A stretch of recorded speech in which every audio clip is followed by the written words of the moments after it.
Hindi ko alam kung bakit pero bumili ako ng pabango sa TikTok shop dahil siguro kaka-scroll ko na dadaanan ko siya lagi So bumili ako to try. And also, meron kasi silang mga promo wherein kapag bumili ka ng isang 50 ml, meron kang libreng tatlong 5 ml. So I was like, let's grab that offer. Let's grab that offer. So now, let's open this. At amuyin natin sila mga scissors.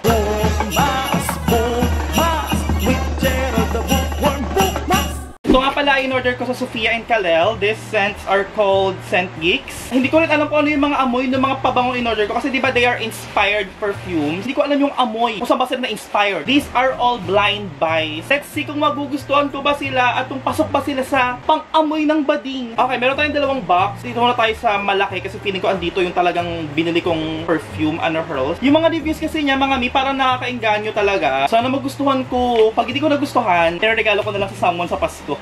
Wow, okay. Ang bongga ng packaging. I love na white lang siya and gold. 30% fragrance oil. Okay?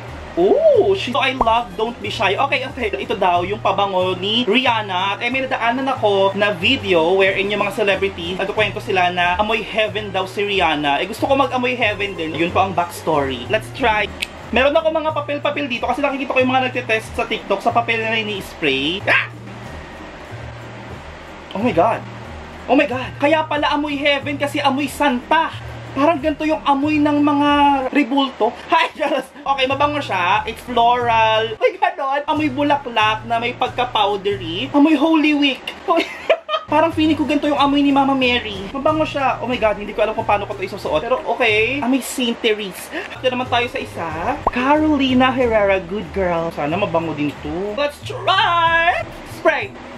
Oh my goodness! Naamoy ko agad siya. Nahilo ako. Ooh! Oh, ang bango niya. Hindi ko alam kung floral ba ang amoy nito, pero it smells sweet na fresh. Amoy girly na nasa in order po ang buhay niya. Ganon. Wala siya mga balakid na dinadala sa buhay. Lahat ay perfectly sail smoothing. And also, she has a little bit of a fun personality kahit na ang buhay naman talaga niya ay perfectly fine. Parang amoy siya ng girl na alam kung ano ang gagawin niya sa buhay. Ganon. But still keeping it light and fun. Matamis ang amoy niya pero it's kind of playful. Parang itong Love Don't Be Shy kapag gusto kong feeling ko masikip lang ako. Ganon-ganon lang ako. Ito ang gagamitin ko kasi parang mapapaganon talaga yung mga tao. Carolina, good girl. Ito yung susuotin ko kapag flirty ako. Parang, catch me if you can. Pumunta naman tayo dito sa 6 na freebie nila. Kasi ito daw mga freebie na to, mga mi, ay random. So, wala akong karapatang mamili. It's giving blind date with a perfume. You know what I mean? Very cute lang ang packaging niya. Mimasor. Aqua di Gio. Kung mag-i-spray. Yun. Uy! Amoy tito! Amoy titong gwapo! Uy, alam mo yung tito ng classmate mo na crush mo? Parang ganun, sis! Amoy pogi! Kapag ito gamit ang jowa mo, parang amoy-amoy mo yung leeg niya. Parang sisingot-singotin mo yung leeg niya, sis. Na-miss ko magmahal. Ito yung paparegalo ko kapag may lalaki akong crush. Hey, parang mahihilo na ako sa mga amoy. Santal V2. Yeah!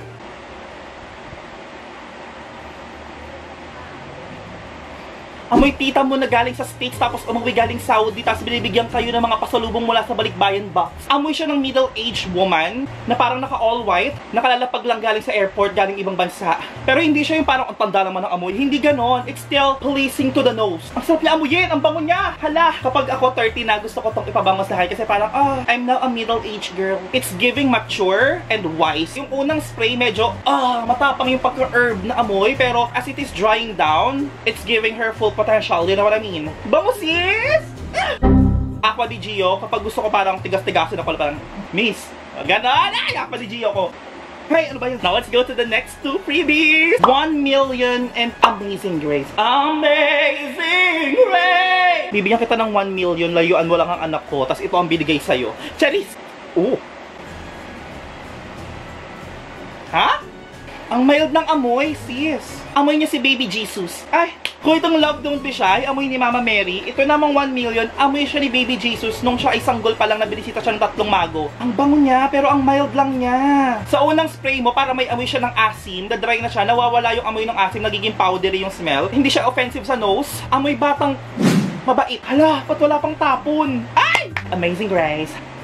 Ay, ayun na nga. Ayun na nga, mapapakanta ka talaga ng Amazing Grace. Amoy santo din siya, in a way na hindi siya yung parang super high and mighty na santo. Parang kagagawang santo pa lang. It also smells floral na may simbahan vibe. Hindi siya yung may simbahan naman. Hindi kasi pwede mo pa rin siyang suotin in events. Ang bango nitong mga pabango na to kapag nagda-dry down sila. Amoy talaga to ng mga bagong kapopromote pa lang ng mga santo kasi hindi siya ganun katapang pero there's holiness into it.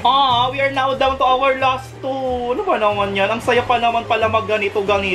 Vanilla la crème. Siguro amoy ano to? Strawberry. Amoy condom.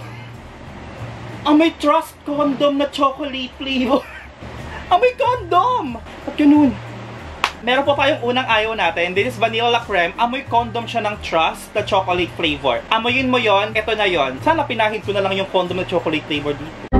Isang bagay na dapat yung malaman sa akin bukod sa ningas kugun ako ay I always have this urge or tendency na mag-hoard ng mga bagay na gusto ko. So now, we will unbox 5 inspired perfumes na kinababaliwan ko po ngayon. In my defense, meron kasi silang 150 pesos off voucher. So feeling ko nakatipid naman ako dahil imagine, sa isang pabango na dati binibili mo ng 200 plus, makakatipid ka ng 150. That's a steal. Ginrab ko lang yung mga bargains. Ngayon 12-12. Okay, so we got the first box. This is inspired by Chanel Chance. Hindi ko alam kung bakit, pero ang unang pumasok sa isipan ko ay Avon. Amoy Avon Lady. Amoy tita na nasa mid-20s pa lang, mga ganon. Parang ang ganda nito isuot kapag naka-all white ka, tapos meron kang mga gold accessories, ganyan. Parang tita na may kaya. Now let's open another white. Grabe ang kalat. Omnia Crystalline. Ay, ganon. Nothing grand. Nothing new. Okay, di ko siya bet masyado. Okay, next one. This is inspired by Jo Malone Wild Bluebell. Hindi ko rin alam kung bakit ko in-order. Tapos nung tinanong ko sa live kung anong amoy nito, amoy sampagita daw. Which is, oh my god, which is ayoko. Ay, amoy sampagita nga sis. Feeling ko kapag ito ang ginamit kong pabango, sasabitan ako ng mga bulaklak at papahiran ako ng panyo ng mga devoto. Kung ano yung amoy ng sampagita, ayun. Pero uy, it's sampagita but it's giving you fresh. Parang ang bait-bait ko, parang hindi ako nagmumura, parang walang kabastusang tumadaloy sa utak ko. Uy, habang tumatagal it's growing on me. Yung mga amoy sampagita ko, mga pabango yung susuotin ko kapag magsisimba ko para ma-feel talaga ng mga kasama ko magsimba na, uy, holiness. Let's go to this.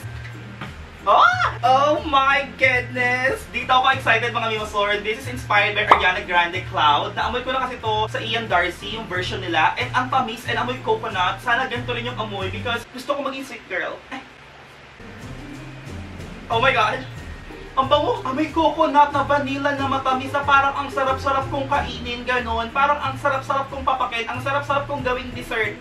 Ay, ang bango nito sis. Ang muka, kaldereta, pero ang amoy, dessert. Huwag na buksan tong last. Ay, maliit lang to. Love cutie! This is inspired by Jo Malone, Wood, Sage, and Sea Salt. Let's smell it. Ay, ba't yun ang amoy? Amoy lemon. Naalala ko yung sinabawang isda namin na may dayak. Amoy lemon, pero hindi siya yung lemon na dilaw ha, yung dayak. Alam niyo ba yung dayak? That's color green. May naamoy akong Wood, Sage, and Sea Salt inspired sa Marks & Spencer and ang bango-bango nun, mga Mimosor. Sobrang layo ng amoy dito. Nag-expect pa naman ako na yun ang makukuha kong amoy, but this one, sobrang citrusy nung amoy. Parang pwede ko siyang ilagay sa sinigang kapag kulang sa asim. That's it for this smell test.